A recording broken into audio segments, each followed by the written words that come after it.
The परीक्षा academy में आप सभी का स्वागत है। आज का विषय है संघ एवं उसका राज्य क्षेत्र। संघ एवं उसका राज्य क्षेत्र। भारतीय संविधान का भाग 1 संघ और उसके राज्य क्षेत्र से संबंधित है। भाग 1 में अनुच्छेद 1 से अनुच्छेद 4 तक के प्रावधान शामिल हैं।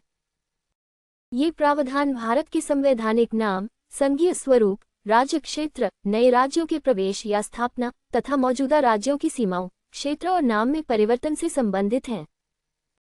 अनुच्छेद 1 भारत का नाम और राज्य क्षेत्र। अनुच्छेद 1 के अनुसार India that is Bharat shall be A union of states अर्थात इंडिया अर्थात भारत राज्यों का संघ होगा। संविधान भारत को फेडरेशन ऑफ स्टेट्स के बजाय यूनियन ऑफ स्टेट्स कहता है। संविधान सभा में भारत के नाम पर विस्तृत चर्चा हुई और अंततः इंडिया दैट इज भारत अभिव्यक्ति स्वीकार की गई। Doctor B R. अम्बेडकर ने यूनियन शब्द के प्रयोग को महत्वपूर्ण माना क्योंकि भारतीय संघ राज्यों के बीच किसी समझौते का परिणाम नहीं है। किसी राज्य को भारतीय संघ से अलग होने का संवैधानिक अधिकार प्राप्त नहीं है। भारतीय संघ अविनाशी है लेकिन राज्यों की सीमाएं और क्षेत्र परिवर्तनीय हैं। संसद संविधान में निर्धारित प्रक्रिया के अनुसार राज्यों के क्षेत्र, सीमाओं और नाम में परिवर्तन कर सकती है। भारत के राज्य क्षेत्र की संरचना। अनुच्छेद 1 के अनुसार भारत के राज्य क्षेत्र में 3 प्रकार के क्षेत्र शामिल हैं। राज्यों के राज्य क्षेत्र। प्रथम अनुसूची में विनिर्दिष्ट केंद्र शासित प्रदेश। ऐसे अन्य क्षेत्र जो भारत द्वारा अर्जित किए जाएं।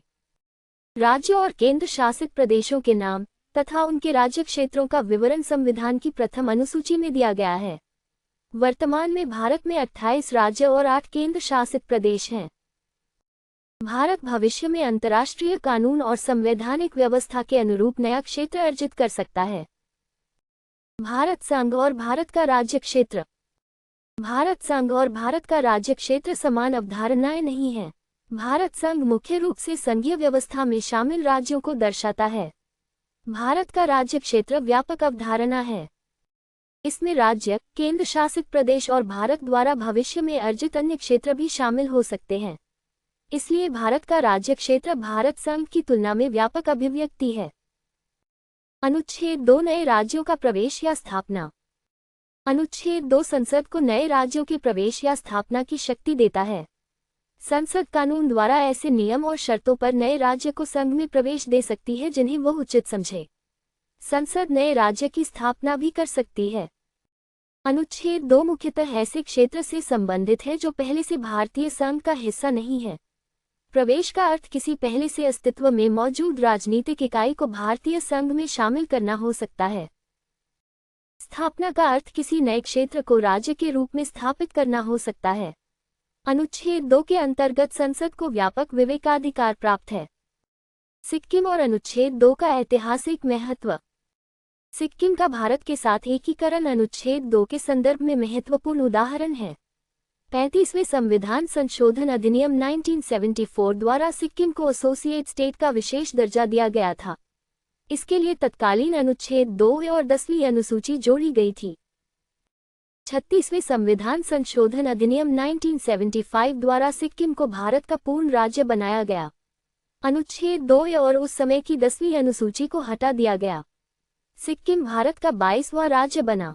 सिक्किम के लिए विशेष प्रावधान अनुच्छेद 371F में किए गए। अनुच्छेद 3 नए राज्यों का निर्माण और मौजूदा राज्यों में परिवर्तन।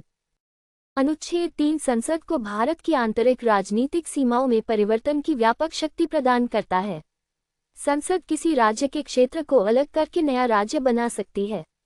2 या अधिक राज्यों या उनके भागों को मिलाकर नया राज्य बना सकती है। किसी क्षेत्र को किसी राज्य के भाग के साथ मिलाकर नया राज्य बना सकती है। किसी राज्य का क्षेत्र बढ़ा सकती है। किसी राज्य का क्षेत्र घटा सकती है। किसी राज्य की सीमाओं में परिवर्तन कर सकती है। किसी राज्य का नाम बदल सकती है। इस प्रकार राज्यों का अस्तित्व और उनकी वर्तमान सीमाएं संसद की संवैधानिक पुनर्गठन शक्ति के अधीन हैं। अनुच्छेद 3 के अंतर्गत विधायी प्रक्रिया। अनुच्छेद 3 से संबंधित विधेयक केवल संसद में प्रस्तुत किया जा सकता है। ऐसा विधेयक लोकसभा या राज्यसभा किसी भी सदन में प्रस्तुत किया जा सकता है।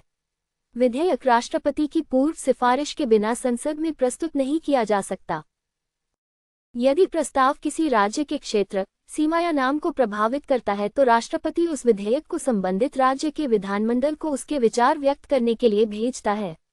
राष्ट्रपति राज्य विधानमंडल को विचार व्यक्त करने के लिए एक निश्चित अवधि देता है।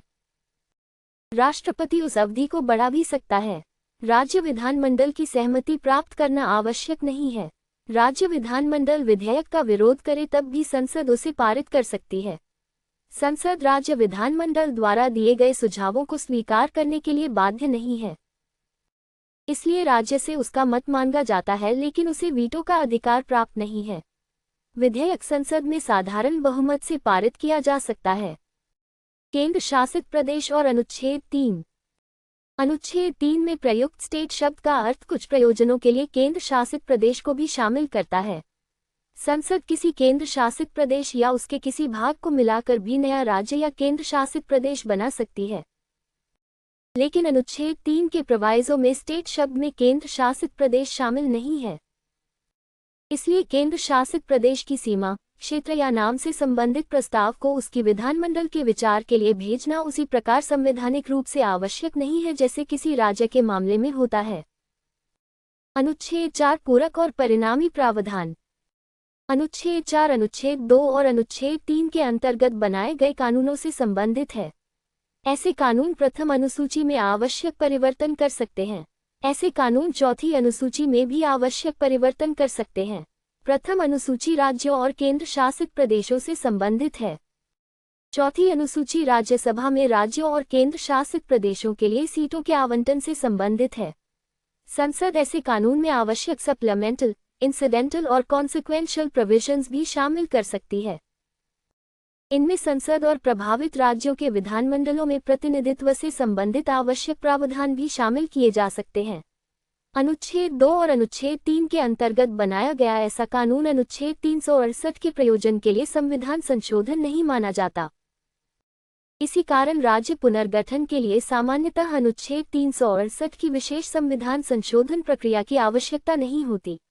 ऐसा कानून संसद के साधारण विधायी बहुमत से पारित किया जा सकता है।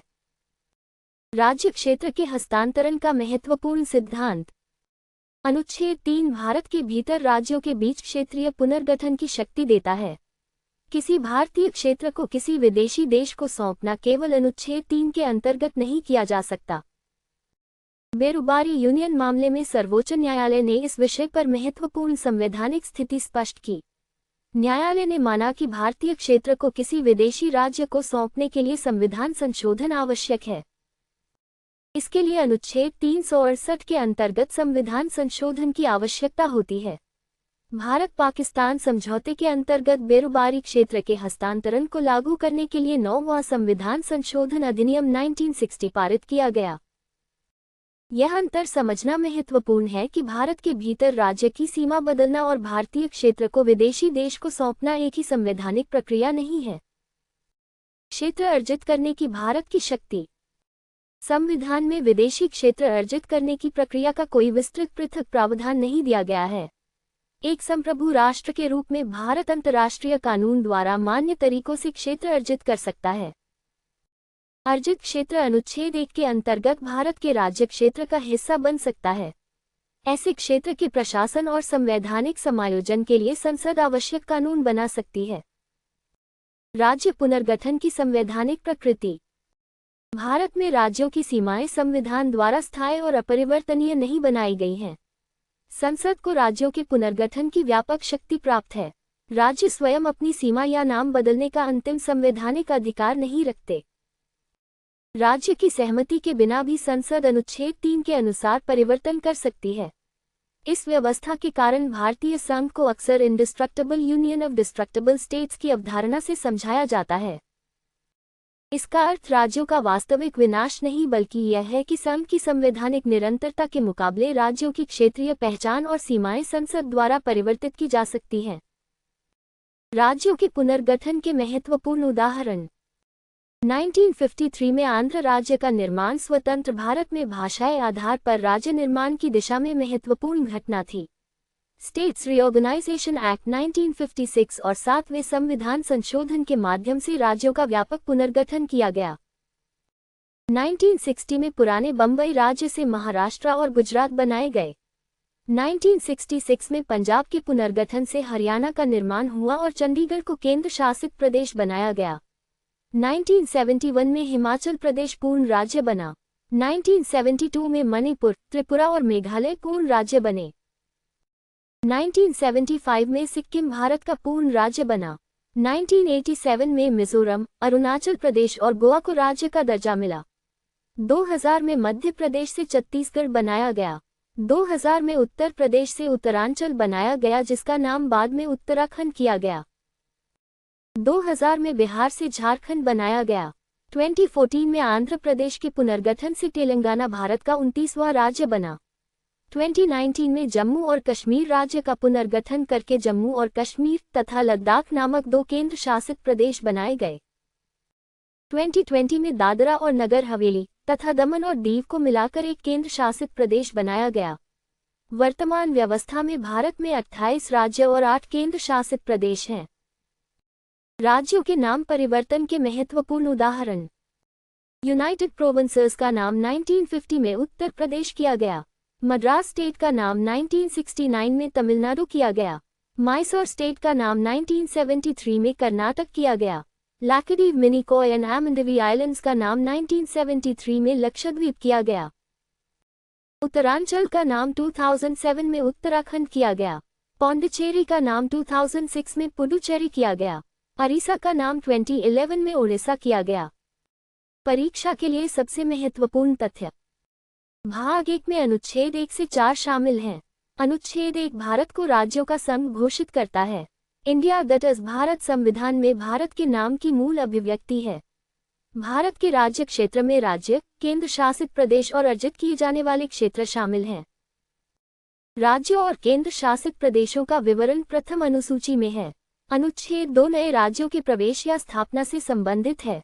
अनुच्छेद 3 नए राज्य बनाने तथा मौजूदा राज्यों के क्षेत्र, सीमा और नाम में परिवर्तन से संबंधित है। अनुच्छेद 3 का विधेयक राष्ट्रपति की पूर्व सिफारिश से ही प्रस्तुत किया जा सकता है। प्रभावित राज्य विधानमंडल की राय लेना आवश्यक है, लेकिन उसकी सहमति आवश्यक नहीं है। अनुच्छेद 2 और 3 के अंतर्गत कानून साधारण बहुमत से पारित किए जा सकते हैं। अनुच्छेद 4 के कारण ऐसे कानून अनुच्छेद 368 के अंतर्गत संविधान संशोधन नहीं माने जाते। अनुच्छेद 4 के अंतर्गत प्रथम और चौथी अनुसूची में आवश्यक परिवर्तन किए जा सकते हैं। भारतीय क्षेत्र को विदेशी देश को सौंपने के लिए केवल अनुच्छेद 3 पर्याप्त नहीं है।